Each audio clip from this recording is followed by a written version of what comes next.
Welcome everyone to ChartsFocusOne's CFO Swinger Watch newsletter, where we teach you how to work hard and trade smart. In this video, we'll be talking about the overall market condition and all the new names we'll be watching out for this new trading week. Okay, so let's start off with SPY. So SPY last week was very, very crazy. And when we reached that 450 price target that we've been talking about, when we expected a reversal, we saw a lot of sellers coming in as news also correlated to the amount of sellers that were resting and sitting at this 450 level, ready to push the price lower. And so as we rejected from this 450 level, we didn't hold the 436.50 level as well, which resulted in a huge flush to the downside to end the week. Now, in a short-term perspective, this is very, very bearish. And here's the reason why. If we decide to come back down to 414, which was the next major level support that we've been looking out for, we can break it because of the amount of selling that came in on Friday, right? So sellers here have full control now. And if we break below this 414 level, there's a good chance that we can even break the previous low that we had in our previous downtrend. And if we violate this previous low, that would confirm this high right here, which is around 462.07, all right? And that will be our next lower high compared to this previous all-time high number, okay? So watch out for these levels, right? If we come back down to 414, I expect an initial big bounce, all right? Because at that point, the markets should be oversold on all time frames, including the bigger time frames like the daily time frame that you guys are seeing right now on the screen and on the weekly time frames. Okay, so next we have is QQQ. All right, so QQQ is obviously doing a lot worse as usual, right? The overall tech sector is always going to be a lot weaker or a lot stronger, depending on where the market is heading to. Now, right now, the market is weak, so QQQ is very, very weak. And the Qs here are already coming back down to that critical level of 318. And this 318 level of support, if broken, all right, is going to cause a lot of problems in the tech sector, as we do not have a lot of support after this. All right, sure, there may be a nice support around 310 this year, but if we do break that support, after there's no real support left until we reach the previous highs that we made back in 2020, which would mean we have officially erased all the gains that we made in 2021. So that's something to think about, right? Now, if tech bounces this week, which is highly unlikely, all right, and we start reversing higher again after let's say we touch the 318 level, there's going to be a lot of supply that the tech sector will have to overcome if we were to go back to all-time high levels, right? And all-time high levels were above $400. So that's basically going to be another 100-point move that the overall market needs to make in the tech sector in order for us to see new all-time high numbers, right? So that's very highly unlikely, and the higher probability of a downtrend, okay, is what we need to be looking at right now. Okay, so do not be focusing on a uptrend. Focus on this new downtrend that we have started. Okay, so the first name that we'll be watching is PSX, or Phillips 66. This name is incredibly strong, and it's a laggard name. So if you take a look at the weekly time frame, right, as an energy name, right, a name that's really in touch with every single component of the energy industry is lagging, right? Because most, if not all, energy names have already reached all-time high numbers, right? Or at least their previous all-time high numbers. And they are still in a very strong uptrend despite the 2-day downturn moves that we had last week. Now, PSX here, if you look at the entire chart here of PSX, all right, we have all-time highs sitting at 106.88, all right? And the weekly time frame, we have back-to-back bullish chart patterns. First, we had a double bottom, right, where we bounced. And then we start to consolidate, forming a nice ascending triangle, which is another bullish chart pattern. So with an overlay of two bullish chart patterns, there's a good chance and a good probability that we can come back to this high here, this all-time high on this weekly time frame.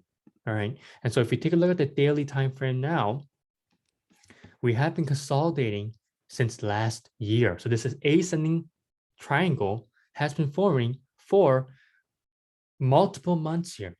So if we decide to break above the 91.50-ish resistance level with good buying volume, there's a good chance we can rocket higher back above the triple digits here. Now, if we decide to rocket up higher, that $100 psychological level, all right, will provide a very good resistance. So that could be a very good price target if you're looking to invest into this name. The next one is HPQ, all right, HB Incorporated. Now, this is the name that we've been looking at last week, and it provided us some very good gains for a nice 3-day swing. Now, of course, the last 2 days of last week, all right, provided a lot of sellers to come back in. However, we're still in the all-time high price range, right? There's nothing to worry about really for this name just yet, because if we decide to break 32.81, which was our previous low here, okay, that means we're going to start filling in the gap that we made back in November 24th, 2021, which would be bearish, right? But for the fact that we haven't even come back down to the other support levels like 35 and 33.75-ish, okay, just proves that the stock is still very, very strong. Now, of course, there is a gap that we're filling now, right, currently. But even if you fill in the gap, right, we have multiple areas of support that will help us see a potential price bounce. If we take a look at the weekly time frame, right, we're still forming this all-time high consolidation base here. And we're also seeing a potential cup and handle, right? We have our cup here, and then all this messy consolidation is considered our handle for this cup. Okay, so if this decides to break out, as it has really good relative strength to the overall market, we can see this name moving inversely to the overall market. Now, third name here is VET. Right, so this name was also in last week's watch list, and I'm going to keep this name for this week as well, because the fact that it has such a great technical chart here. And if we decide to see continuation to the downside on this name, we can see a very good move to the downside that's very, very quick. And with with this weekly time frame here, all right, and this really big increase in volume, we should be able to see a lot of downside pressure until we reach the teens here. All right, and right now we're teetering on this $20 level. So if we don't see a lot of buying volume coming in at this $20 level, we can't see that big break to the downside. Okay, so watch out for any big selling volume coming in. this week, because if that does happen, there will be a very violent move to the downside, as this name is also kind of lagging in terms of how much the whole energy sector moved to the downside last week. Okay, and here's our last equity name for this week, GFS. So I'm keeping this name as well because of similar reasons to VET, right? So GFS, or Global Foundries, is a semiconductor name, right? And it's just broken to the downside of this ascending support trend line.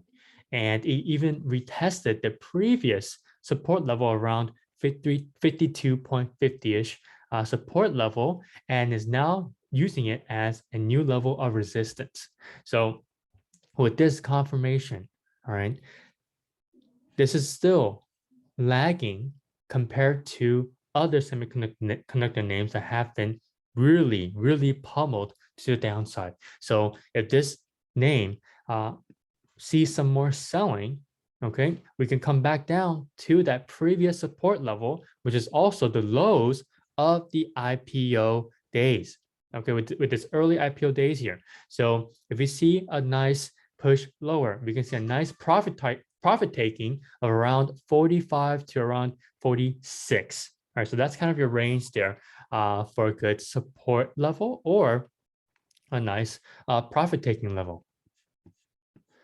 Now, if semiconductors decide to be very, very strong this week, which is highly unlikely as well, we can see a nice revisit back to 53 and possibly another big run up and reversal to 56 and eventually 56.50 to $60. Okay, and lastly, we have our cryptocurrency pick, which is Bitcoin. Yes, so we're looking at our main cryptocurrency here, and Bitcoin, strangely enough, has been lagging as well compared to the equity markets. And as we've known, well, since last year, Bitcoin has been really following the overall equity markets, which is very, very strange since cryptocurrencies have been looked at as an overall hedge to the overall equity markets. But instead, it's been following the equity markets. And I'm still waiting for that reversal back to where the cryptocurrencies have will become a hedge once more compared to the equity markets. And last week, we potentially saw that type of movement as the overall equity markets were selling off and hitting their support levels, but Bitcoin wasn't doing that at all, right? Instead, we've been kind of hanging around this kind of a demand area between $37,100 here and $40,000. Okay, so if we come back down this week, we should also coincide with this ascending support trend line and this horizontal support level, which is ironically enough around $37,100 here. We can potentially see another bounce, which would give us another higher low compared to these two other lows. So for Bitcoin, all right, I want you guys to just watch it for now. All right, if you guys already have positions, you guys can dollar cost average if we do see a bounce at this $37,100 level. Okay, so that is it for this week.